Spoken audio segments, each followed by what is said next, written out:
buenos días con todos. Nos encontramos con Javier Contreras, representante de la Federación Plurinacional de Turismo Comunitario del Ecuador, FETSE.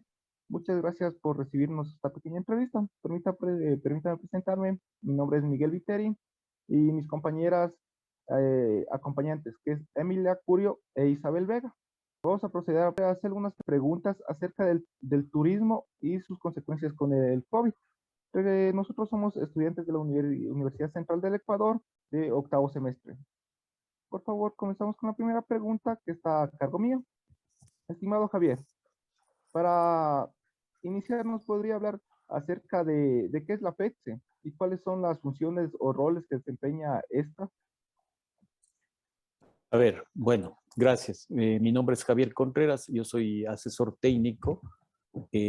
La FETSE es la Federación Plurinacional de Turismo Comunitario del Ecuador. Tiene una vida jurídica a través de un acuerdo ministerial con el Ministerio de Turismo de septiembre del 2002 y su creación se dio a partir del 2001 con 5 emprendimientos que se encontraron en la declaratoria de Otavalo, un evento organizado por varios emprendimientos de turismo comunitario de la época a nivel latinoamericano. Los objetivos de FETSE, bueno, FETSE es una federación, una organización de segundo grado, sin fines de lucro. El objetivo de FETSE es representar institucionalmente a los emprendimientos de turismo comunitario y asociativo del país a través de ese fortalecimiento del concepto y la representación de sus miembros, ¿no?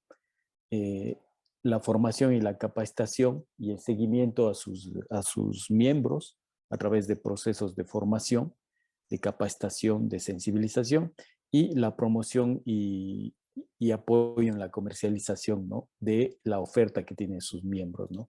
Es lo que estatutariamente FETSE viene realizando y lo viene cumpliendo, ¿no? FETSE está constituida por una asamblea general que está compuesta por un representante de cada centro de turismo comunitario o emprendimiento de turismo comunitario y asociativo, legalmente reconocido por su organización. Esta asamblea se reúne oficialmente cada 3 meses y puede haber reuniones de asambleas extraoficiales, ¿no? De ahí hay un consejo directivo que está está constituido por 8 miembros elegidos de la Asamblea General, y este consejo directivo tiene un consejo técnico que es gente como yo en este caso y otras personas que les apoyan, les asesoran de forma voluntaria en temas jurídicos, contables, financieros, turísticos, planificación, etcétera. Esa es la estructura de FETSE, ¿no? Y FETSE también es miembro del Consejo Consultivo del Ministerio de Turismo. Por ley, dentro de la ley de turismo está FETSE como parte de ese Consejo Consultivo, que en teoría debería reunirse 2 veces al año. Muchas gracias. La segunda pregunta estará a cargo de mi compañera Isabel Vega. Muy buenos días. Le agradezco mucho por su tiempo y la apertura que le da a esta entrevista. Bueno, mi pregunta es, ¿cómo se ha visto afectada los trabajos y los proyectos que realiza la FETSE a nivel nacional por esta situación de la crisis sanitaria? A ver, FETSE en 2018, octubre de 2018, hizo un Plan Nacional de Desarrollo de Territorios a través del turismo, usando al turismo como una herramienta.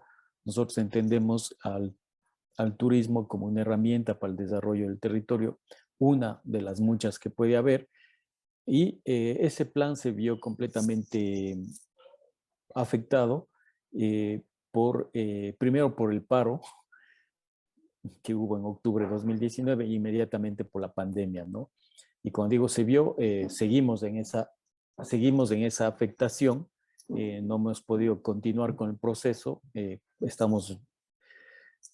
se empezó a un 3% y creo que hemos avanzado a un 7% del proceso, ¿no? Entonces, ha afectado, vamos a decir, a un 100%, ha parado todos los procesos de capacitación en territorio, sensibilización, generación de normas técnicas, generación de de criterios de calidad, apertura de nuevos mercados, fan trips, todo eso está parado, ¿no? Por la pandemia. Muchas gracias. La tercera pregunta está a cargo de mi compañera Alison Cárdenas. Muy buenos días, esperando que se encuentre muy bien. La siguiente pregunta es si la FED se cuenta con estrategias para conseguir un desarrollo sostenible, eficiente para las comunidades. De ser así, ¿cuáles son estas estrategias? A ver, cuando hablamos de desarrollo sostenible, la principal estrategia o una de las principales estrategias que nació hace 40 años en las comunidades, lamentablemente digo, es el turismo, porque en las comunidades, en muchas de ellas del Estado no está, no existe, no está presente. En el área rural del país tampoco y en muchas de nuestras áreas urbanas tampoco está el Estado, ¿no? Cada vez tenemos menos Estado, ¿no? No hay el Estado. Entonces, el turismo no es una boya de salvación, no lo es una actividad económica con muchas implicaciones socioculturales, ambientales y lo que ustedes deseen, pero es una actividad económica. Entonces, nosotros partimos de ahí. Para las comunidades, el turismo no debe ser la única opción, debe ser una alternativa, pero eso no quiere decir que no deba ser aplicada de forma profesional. La actividad turística debe ser aplicada de forma profesional y entendiéndose como un negocio. Y a partir de ahí, esta es una estrategia, ¿no? Primero, entender y apropiarse y aplicar el sistema turístico con sus elementos, o sea, entenderlo como un negocio. No es la boya de salvación que te va a permitir todo y nada, como dicen los conceptos. No es así, la realidad no pasa por ahí. Y a partir de ahí, FEDSE tiene esta estrategia de fortalecimiento organizacional, institucional, difundir el concepto como tal, porque a través de la academia se distorsiona mucho el concepto, no es tal, no funciona así en la realidad. Y yo soy docente, soy investigador también, pero la estrategia es esa, ¿no? Llegar a los emprendedores que están empezando un proceso y hacerles entender que el turismo tiene sus pros y sus contras y no es la única estrategia para la sostenibilidad. La sostenibilidad es diagnosticarse, entenderse y establecer políticas. Políticas, y eso tiene que hacerlo el Estado, ¿no? El Estado no lo hace y a partir de ahí las comunidades tienen sus políticas de hecho, pero también hay que irlas aplicando y para poderlas aplicar se necesita recursos, ¿no? Recursos humanos, recursos económicos, sistemas políticos, que el Ecuador tiene muchas debilidades en eso, ¿no? Entonces, como federación, la principal estrategia es informarse y entender qué es el turismo y entenderse y aceptarse qué tiene cada una de las comunidades, ¿no? En potencialidades, en posibilidades y en dificultades, ¿no? Y a partir de ahí, a través de planes estratégicos no uniformes, sino adaptados a cada realidad de cada comunidad, porque este país tiene 4 grandes regiones y en cada región hay ecosistemas, hay microregiones y hay diversidad cultural que impiden que se normalice y que se homogenice todo, desarrollar esta planificación que permita esa valoración de ese territorio y cuando hablo de territorio no hablo solo de un espacio físico, sino de esa accionar como sociedades y como humanos que tiene cada comunidad, ¿no? O sea, a partir de ahí, hacer que la actividad turística permita potenciar ese alcance de una mejor calidad de vida, ¿no? Eso es en la teoría, en la práctica los procesos toman mucho más tiempo. Nuestra cuarta pregunta está a cargo de mi compañera Emilia Curio. Ya, gracias, Miguel. Muy buenos días. La siguiente pregunta es, ¿cuáles son los retos que la FED se ha enfrentado y enfrenta en contexto del COVID? A ver,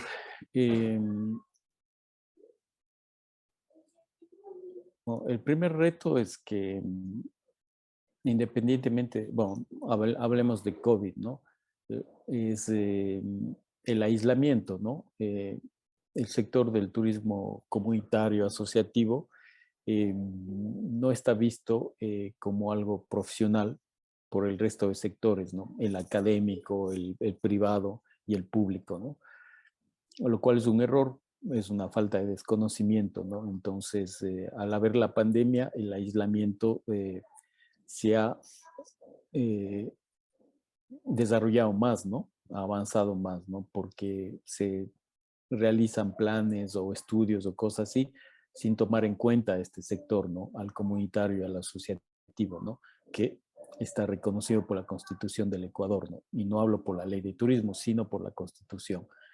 Entonces, esa es la principal problemática, ¿no? El aislamiento que vive eh, en cuanto a políticas, a planes que se puedan realizar, ¿no? Muchos temas de desarrollo turístico se hacen en pequeño comité entre lo público y lo privado y lamentablemente se toma decisiones de territorios que le pertenecen a lo comunitario y a lo asociativo sin considerar a lo comunitario y a lo asociativo, ¿no? Y con la pandemia esto se ha visto, se ha evidenciado mucho más, ¿no? Nuestra quinta pregunta, estimado Javier, es dentro del contexto COVID. ¿Usted considera que el turismo comunitario es una alternativa para reactivar el turismo y también minimizar el turismo de masas que hoy en día se está produciendo con el tema de lo que es el turismo de sol y playa? No, no, para nada. Turismo comunitario no es alternativa para salvarle a nadie de nada. Turismo comunitario es un modelo de gestión que viene realizándose hace 40 años en el país. Atención, atención, con vehiculizar esta idea de que estamos para salvar cualquier cosa. No, estamos porque existe, hay una necesidad y si el turismo de masa es un problema, el turismo de masa tendrá que ver cómo soluciona ese problema, ¿no? No está el turismo comunitario ni asociativo para salvar nada, ¿no?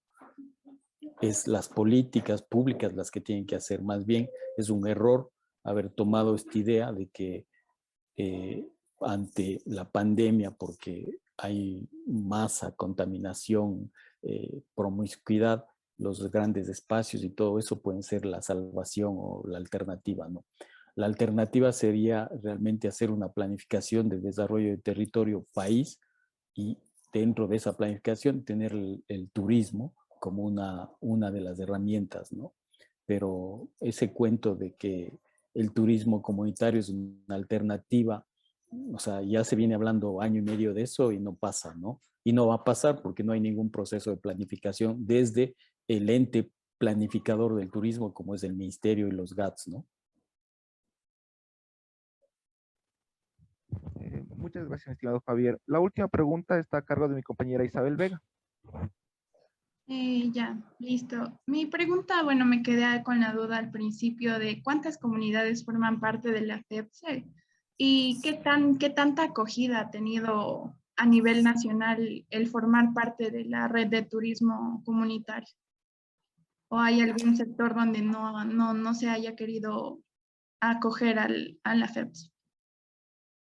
Sí, a ver, este rato existe a la Asamblea de julio 2021, existe 140 emprendimientos federados en todo el país, pero FETSE trabaja con 488 emprendimientos a nivel país que se autodefinen como comunitarios, asociativos, familiares, ¿no?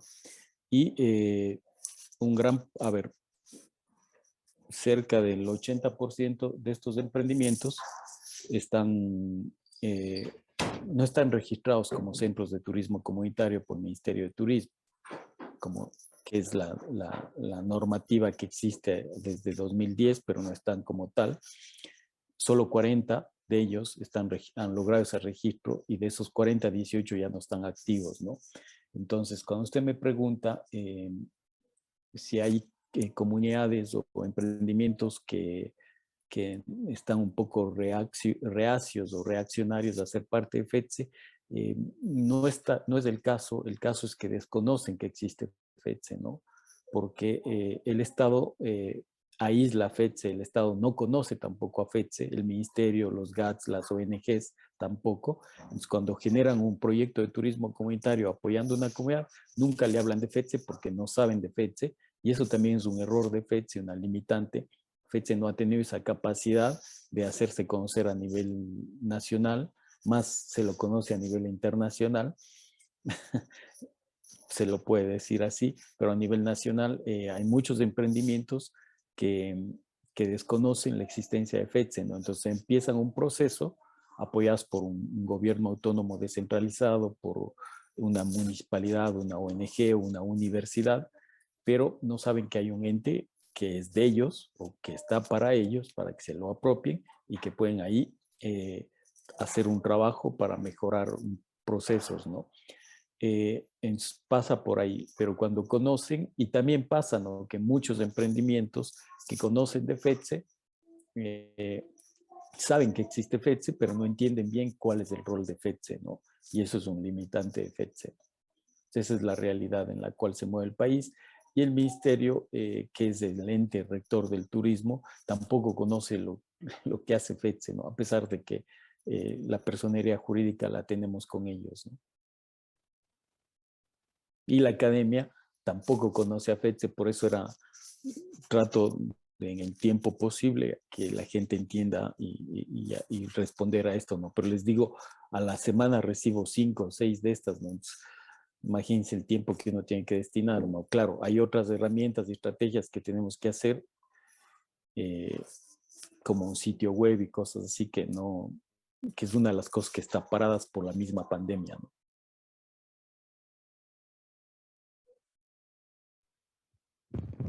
Muchas gracias, mi estimado Javier Contreras.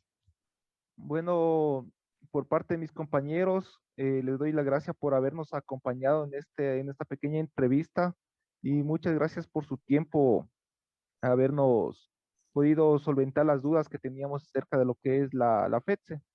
Muchas Ya, gracias. por cuestiones de tiempo y de cuestiones físicas de oficina, FETSE tiene 2 oficinas y por la misma pandemia esas 2 oficinas no están operativas todavía al 100%. No podemos firmar las cartas enviadas al correo de FETSE. Entonces, oralmente dejo constancia de que todo lo dicho aquí es público para que los estudiantes lo usen en su trabajo.